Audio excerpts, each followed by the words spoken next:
This video is all about creating a floor for your man cave. Now in my man cave, regular viewers will know I've done some very strange things. I mean seriously, just look around. I've created a talking skull and a moving portrait. I've made pumpkins that can sing and talk and tell stories and jokes. Even the fireplace isn't just a fireplace. It smells like peppermint or chocolate, or the flames can smell like anything I want them to. Obviously we've got the flaming torches on the walls and all of the weird decor, but in this video I wanted to talk about something a little bit more down to earth, and by that I mean it literally. This is my floor, and I think it just sets off the whole magical man cave vibe perfectly. Now bear in mind I haven't thoroughly finished everything. I haven't done the skirting just yet, which will cover a lot of the joins, but I wanted to talk about the flooring and how I did the flooring. And there are some things that you are probably going to need that you may not know you're going to need. And one of those things is this. It may not look like very much, but this has saved my bacon laying this floor. So what you do, you see this little ridge here? I think it might be 3D printed, I'm not sure. But you put that inside the tongue and groove when you're laying the tongue and groove, and then you give it a damn good whack. So this is awesome. I can't recommend it highly enough.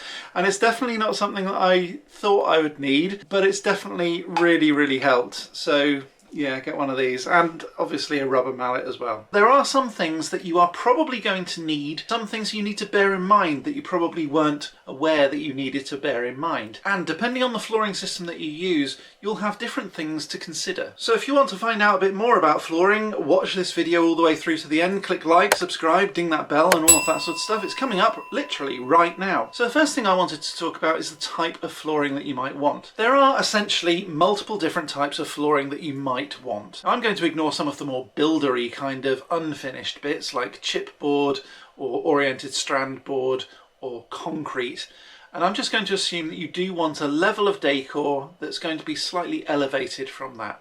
So I'm going to assume that you're going to want things like LVT, which stands for luxury vinyl tile, or click flooring like a laminate kind of wood, or even just bare wood, carpet, rugs, all of those sorts of things. So what's the benefit of each of them? Well, let's talk about polished concrete. Some people are going to go for it. Personally, I don't want it for my own man cave, but this isn't about a taste thing. This is about practicalities and what you want for your man cave. It's a very personal thing, obviously, but if that's the sort of look that you want to go for, then yes, you can polish concrete, and I mean that literally. There are machines that can polish it to a high sheen. Sometimes it can be a bit slippery, and you might want to bear that in mind if you live somewhere where there's a lot of rain, for example. So potentially if it gets wet, it can get quite slippery. Also, if you've got a bar, it can get quite slippery. Maybe that's not the right thing for your own man cave. Moving on to the next slipperiest, I suppose. I'm not going to rank these in terms of slipperiness, don't worry. LVT, luxury vinyl tile, is incredibly hard wearing. It doesn't scratch particularly easily, and it's very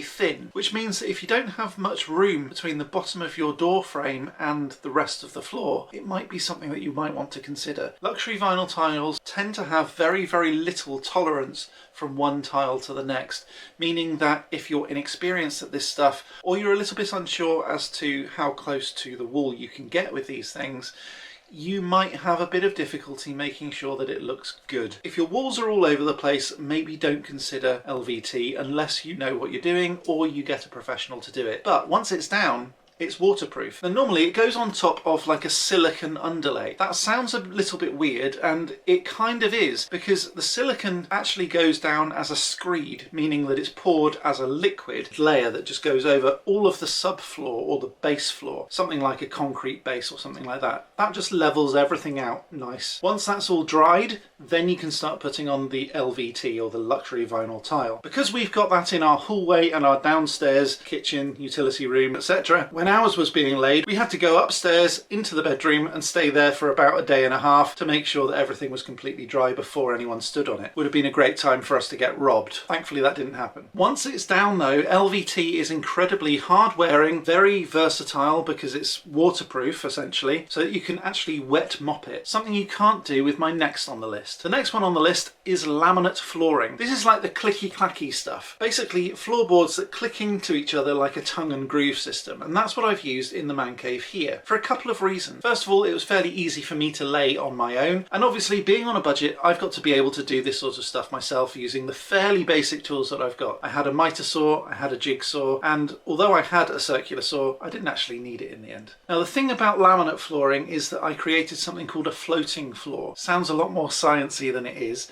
Basically it just means I put an underlay of XPS foam, fairly thin, it's just a foam board that goes down next to each other and then taped down with aluminium tape to make sure that they all stay roughly where they should be, and then the planks go on top of that and then they just stay off the wall slightly so that none of it's actually stuck in place and it's just held down by gravity. The reason that I did that out here is because the humidity can fluctuate, the temperature can also fluctuate, and I wanted to allow them to expand and contract with heat and with humidity as necessary. The downsides are that the planks themselves are not waterproof, meaning that I need to keep them dry. With my new door linked up here, I shouldn't really have that problem. The other thing to bear in mind with laminate flooring is that it's not waterproof and it will absorb water, which means that if I have a major leak, I'm going to have to mop it up very quickly. I've got kitchen towels in the bar, so I'm not really too worried about that. Plus there's no plumbing in here, meaning that if there is a spillage, it's probably going to be fairly minor. Next up is carpet. Now for man caves in general, I would say that carpet is not only comfortable, but it's also probably impractical unless your man cave is within your house. If it's a garden room, it might not be the most practical thing. What I've done with my laminate flooring is make sure that it's commercial rated, so it's rated for commercial sized traffic. And obviously I'm not going to have that sort of traffic in here, but it does mean that when I'm walking from my house to my man cave, and if I pick up a small bit of grit on the bottom of my shoe, it's not going to cause a massive gouge in the laminate flooring, meaning the whole floor needs to be replaced. It's also fairly cheap, so that's one of the main benefits of this, and it's easy to install. So if I can do it, trust me, you can do it. Just have a look at a couple of videos on YouTube.